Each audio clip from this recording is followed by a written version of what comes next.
let's talk about Google My Business. So I'm going to be very layman's terms. I'm going to speak very gently about it. It can become quite technical. If I do become technical, please let me know. So what is Google My Business? So as you can see, there's an image over there on a search for that customer I was mentioning, which is a locksmith based in Sandton. This is a free tool. It gives you the option to put your business online so people can find you, even if you don't have a website. It helps with search engine optimization, and this information you fill into your Google My Business profile, and it allows you to be found a lot quicker and easier with people looking for what you offer. So like I said, if somebody's in your area and they want to look up, locksmith near me, whoever's in that area, because Google uses GPS on your phone and it tracks where you are, and it can present you the information that you're looking for. As you can see, most of the internet traffic, as it says, 77% is handled by Google. Google is one of the biggest platforms around the world that it's their go-to way of finding things that they're looking for. Cool. So why is Google My Business so important? So it allows you to engage with your customers with or without a website. It allows you to be found. So if somebody's in your area, they find you and they say, well, how do I get you? From their phone, they can be directed straight to Google Maps and they can get directions. It allows you to speak to your potential customers, new, existing, through what you're doing. Have you got an event coming up? Have you got a sale? It allows, obviously, people to call you directly from Google. So like a phone, if you have to click on the number there, the phone number, it'll automatically open your phone app and you can phone who you're looking for straight away. It also allows you to kind of interact with your customers, getting feedback from them, doing your customers' reviews, which is a very big thing around your business. Okay, so how do we start with Google My Business? I think the first thing that people need to do is we need to create a Gmail account. A lot of us have Gmail accounts at the moment. And if you do, the best thing to do is start off with a new one. So if you're like, my business is called Double Barrel. I have a Gmail account for my business. It's doublebarrel@gmail.com. I don't really manage and monitor that email address, but it allows me to start my Google journey. Once you've got your Gmail account, and it's quite simple to set it up. There's a link in the presentation with the steps on how to create a Google account if you've never done it before. As you can see, it's quite simple. It's very easy. And it gathers all the information about you and your business. There's a lot of things in here that you don't always need to put in. I mean, you can't tell if your business is male or female, as an example. One thing that I think you must just keep in mind is Google has an age restriction on some things, so don't make your, what is your birth date? Don't make it today, because they might not let you in. So you potentially want to use something a little bit older than the age of your business. So let's kick into Google My Business and how we set it up. Again, if you click on the link, if you go to google.com/business, you'll be presented with a page that looks very similar to this. All you have to do is once you've got your Google account, you just sign in and you use your Gmail account. And then you'll go through a whole bunch of questions and things about your business. So I think the first thing that, if you haven't done this already, is you've got to find your business name. If you have created one of these already, it'll ask you, is this your business? Would you like to transfer it? Would you like to take ownership of it? And the person that has ownership of it will get an email to say, hi, so-and-so wants to take over your business, or this Gmail account would like to take over the business and become an owner. And then they would accept. Generally, that would hopefully be in your hands, so you can just accept it on your own. If your business is not there, it will allow you to go through the next steps, which is, define where your business is, what kind of business it is. It's got quite a long list of categories. So you can kind of select, services in digital marketing, for example, and you can select that. And then it gives you the option to create services. So the things that it'll give you a list again. As you can see here, it gives catering and delivery, which is associated around the category that you've already selected, or you can add your own. So in my case, I'd add in things like search engine optimization, and then I'll put the acronym in as well, SEO. Next steps, it says, it asks, are you a company that can be visited? So you can say yes or no. If you say yes, what it does is it allows you to put that little icon on the Google Maps with your name, your business name next to it. Then obviously, if you say no, it won't ask you for your address, but if you say yes, fill in the address. It allows, obviously, it will give you the little icon. And then this question here about, do you serve customers outside your location? So I run a little e-commerce shop, and I would have said yes, I serve outside my location because I can deliver to Cape Town, Durban, anywhere in South Africa. And obviously that depends on what your business can or can't do. Later on, once the profile's kind of set up, you can change this. And you can actually say, well, I deliver in Taunton, Rosebank, but I don't deliver in Cape Town. You can kind of set that up later. Then it asks for contact details. This is quite important. So it will ask you for a phone number. Depending on how many profiles you've got, it should be quite simple. You can put a mobile number. It's best to put a mobile number because Google will contact you in the beginning and ask you, and to verify your business, they give you a code. Depending on how you set up this profile, you'll have potentially 3 to 4 different options. As you go through the profile, those options become less and less, or more and more limited. The current modus operandi with Google and the COVID situation is you will probably be verified by the phone. They basically call you, it's an automated call, and they give you a code over the phone. If you set it up differently, where you are, you're passing your address and that kind of thing, they might just send you a little postcard, which is quite nifty. And when it arrives, you can see it's Google. It's got all their bright colors and things like that on it. And inside it, the way you open a brand new credit card, it looks very much like that. You have to tear off the sides, open it up, and there's a code on the inside which you type in to verify your business. And then once you're finished, it kind of takes, you've finished, you've given all the details. If you haven't given details, it'll stop you and say, are you sure you don't want to do that? Or we haven't got this, please, when you put it in. Cool. So I think once you've done it, this is kind of what your page will look like. And as you can see, it's got all the information in it. In the beginning, you probably won't have things like performances and reviews and that kind of stuff. And there might be a little question that will, you'll have probably an icon over here that says, please verify your business or verify now, where you can punch in the code that you get either via phone or via postcard. I'm going to try and switch now to the web. Can you see that?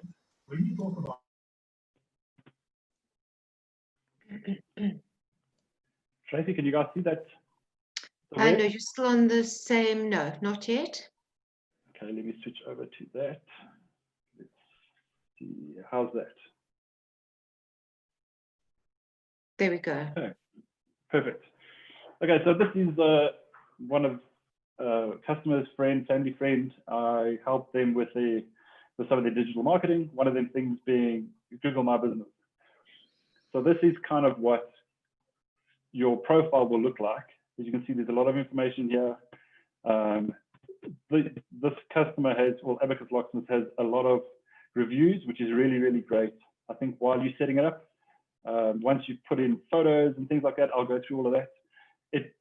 Once you're pretty much done with your profile, a little message pops up and gives you a link that says, get your customers to review you. What's nice is you can take that link, you can mail it off to a customer that you've done a piece of work for and say, please, can you rate us, give us a review, here's a link. It's very simple. They click the link, a little window pops up for them on Google, and they can, select 1 to 5 stars and write a little review about you.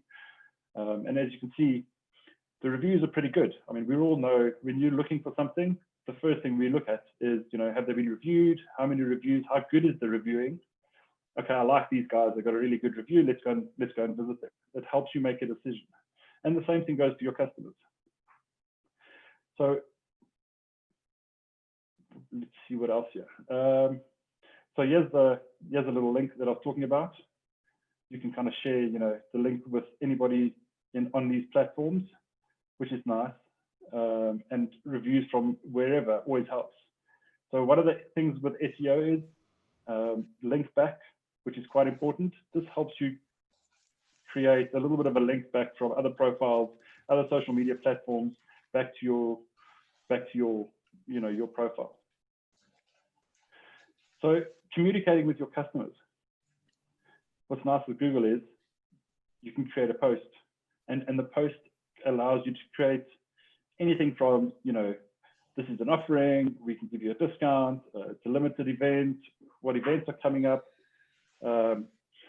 And these, unfortunately, Google doesn't allow you to, or doesn't have I don't know of one yet, allows you to automate these kind of posts. So kind of every week or as many times as you want to post, you've got to come back and create a new post and share it with everybody. Or if you want, you can share it all at once, but the problem is they have a lifespan. And after the lifespan's ended, it disappears. So your post disappears. So if you keep updating regularly, which is great, Google likes that and will bring people to your website because you've got information that's changing regularly. And they can see that you're active on your profile, and they'll lift your search results higher on the page, if you like, when people are looking for you. It's I'll just give you an idea of what it takes to kind of do something like this. So we're going to create a post which is an offer, and the options are, there's a lot of things here. So, I mean, you can obviously give it a title. What is it? It's a special offer. We're running a promo of 20% off over the next 5 days. You can kind of schedule it to say it's running from whatever the date is, what time it starts and when it ends. You can put a little description about your offer. You can put a coupon code so you can kind of track it and see which ad is working better for you. A customer will come into you and say, or send an email saying, I got this code off of your offer that you've got on Google. I'm interested in redeeming it. And then it allows you to track that. So if you've got a code ABC1, ABC1, the text was great, the pictures were great, people really like that, I'm getting a lot of attention from it. Compared to ABC2, which has got no pictures, just a lot of text, I'm getting no response from that. So going forward, let's use this code and the way we set up this post. People like that, they like the pictures, they like this, they like that. This is the benchmark for us going forward. And you keep testing yourself and the things that you post to keep yourself kind of updated, your business updated, and getting in front of people to see what they like. And then obviously terms and conditions, it's only valid between this and this time kind of thing. And then you can publish it. So it's quite simple to create a post. I see there's a question there about the free website. We'll briefly touch on it. And yes, it is something that you can potentially look at. It saves you on hosting fees and things like that.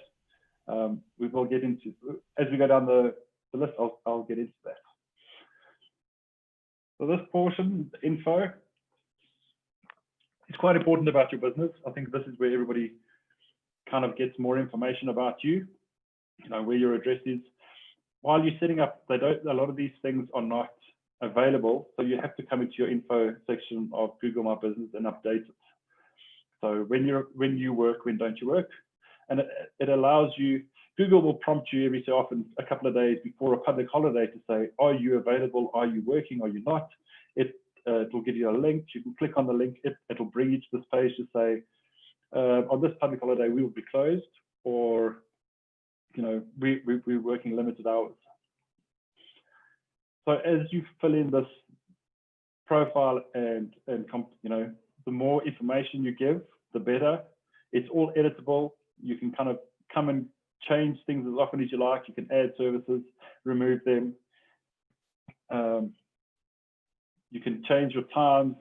You can change your phone numbers. You can add additional phone numbers in.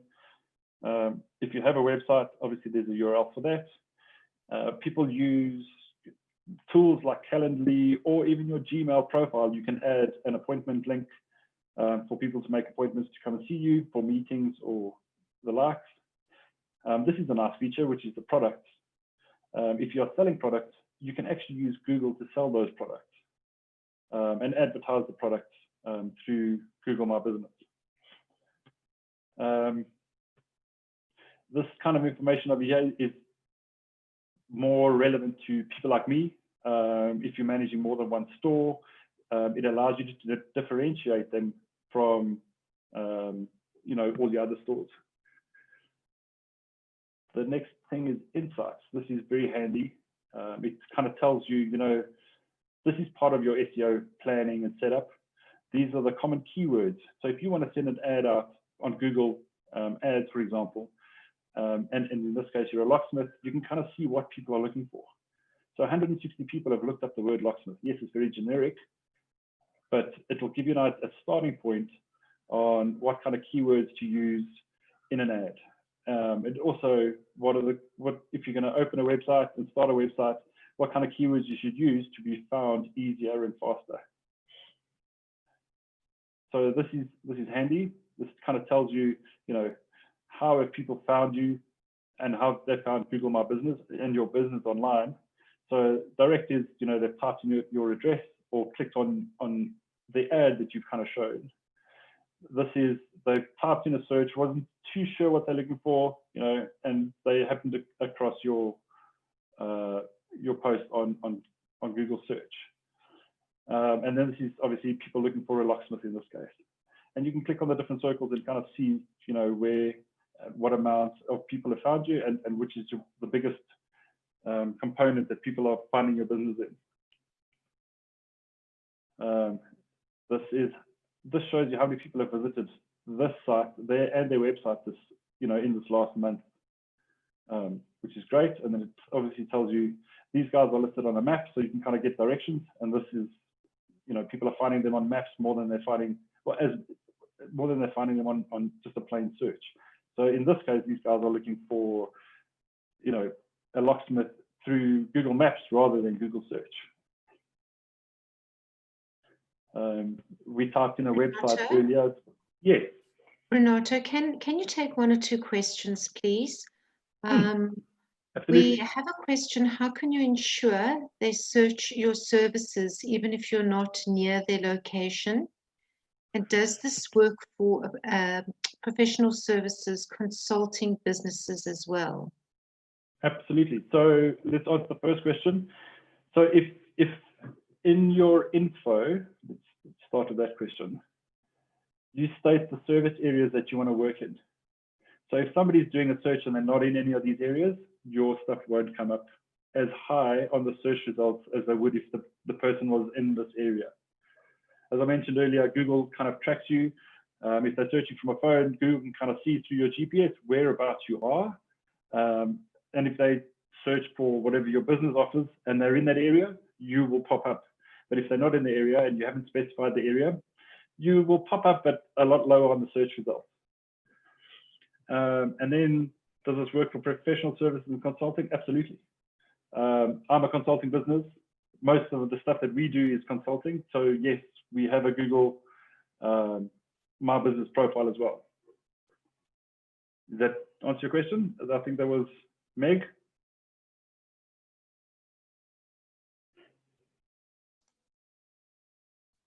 Thank you.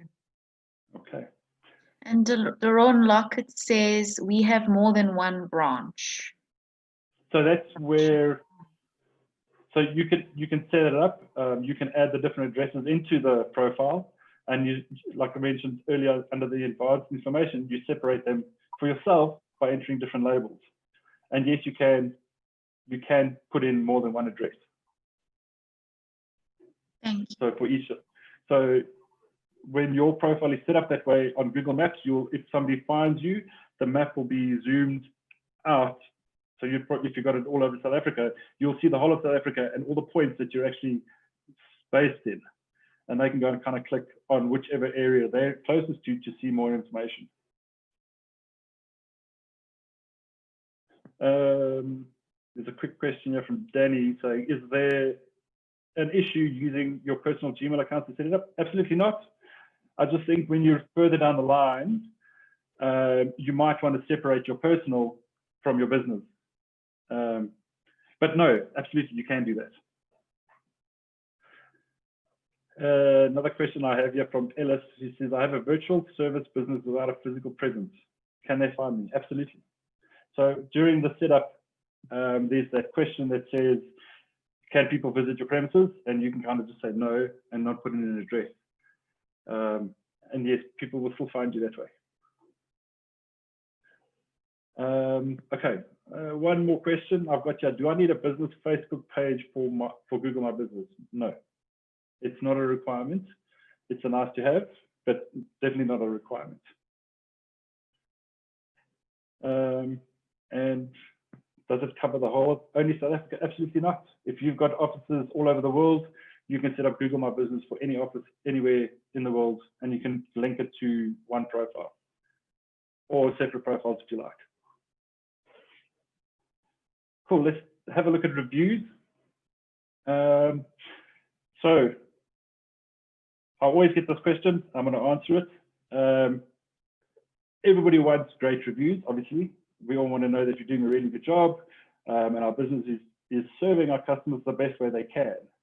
And here, under this review section, you can kind of see all the reviews that you kind of get, and people have bad days, people have good days.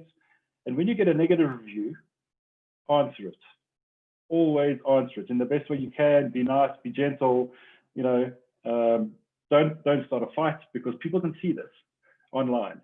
If you don't answer a negative review, people kind of sit back and think, why did it happen? You know, why haven't you responded? You know, are you actually connected to your business and your customers? This shows that you're connected, and you're quite, you know, you're interacting with your customers, and you want to know what you did wrong, why you did it wrong, and potentially say, you know, like they responded, hi Mark, thanks for the review, sorry we didn't meet your expectations, hopefully we can make it up on your next visit. Or you could potentially say there, we gave you a call, we found out what the problem is, I'm glad we could resolve it over the phone.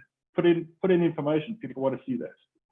We're all human beings. I mean, our businesses are businesses, but it's run by human beings, that people like to see that human beings run it. So, I mean, take it on the chin. We're going to get bad reviews. Everybody has a bad day, but respond to them.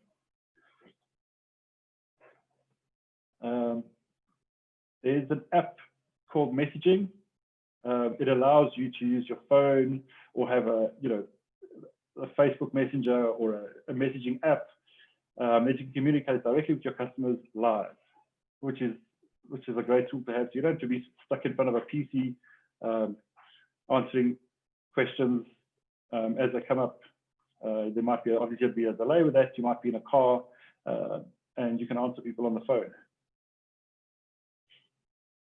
So this is quite key. People like to see images, and images that are clear and kind of can explain by just looking at them who you are, what you're doing, is quite key. These guys don't have a logo, so we haven't put a logo in. But if you do, you know, put it up there. It'll show up online when people search for you, and obviously people recognize your brand. Not everybody has the functionality to add videos. If you can, you know, fill in all these things when you go to your setup. It helps. It allows people to see who you are, where you are, and kind of associate the area when looking for directions. Obviously, that will speak for itself. You can add products. This is where you kind of put in your product with a description and an image, pricing and availability and that kind of stuff. This is for, you know, those guys like us that do things differently. We don't have a physical presence, if you like. You can kind of tell people here, these are the services that we offer. And when you get to this category, because of the stuff that you've selected in setting up your profile, it will automatically bring options up for you to kind of select, or you can add your own custom service if it's not available to you. To the question on the website. So these guys have got their own website and haven't made use of this, but with all the information that you've given in setting up your profile, this is the kind of website that you can expect Google to offer you. So it's very basic. I mean, it gives you, there's a lot of functionality that you can build in. It's very easy to use. And you can change things like fonts and colors. This is kind of the post. As you post, it'll update you. The more you have, it's up. You can set it up to scroll. It's got the testimonial. I mean, you can add things here. You can take things away. You can put pictures in. You can remove pictures. But it's very basic. And it's a good starting point if you have nothing to start with. So that's Google My Business in a nutshell.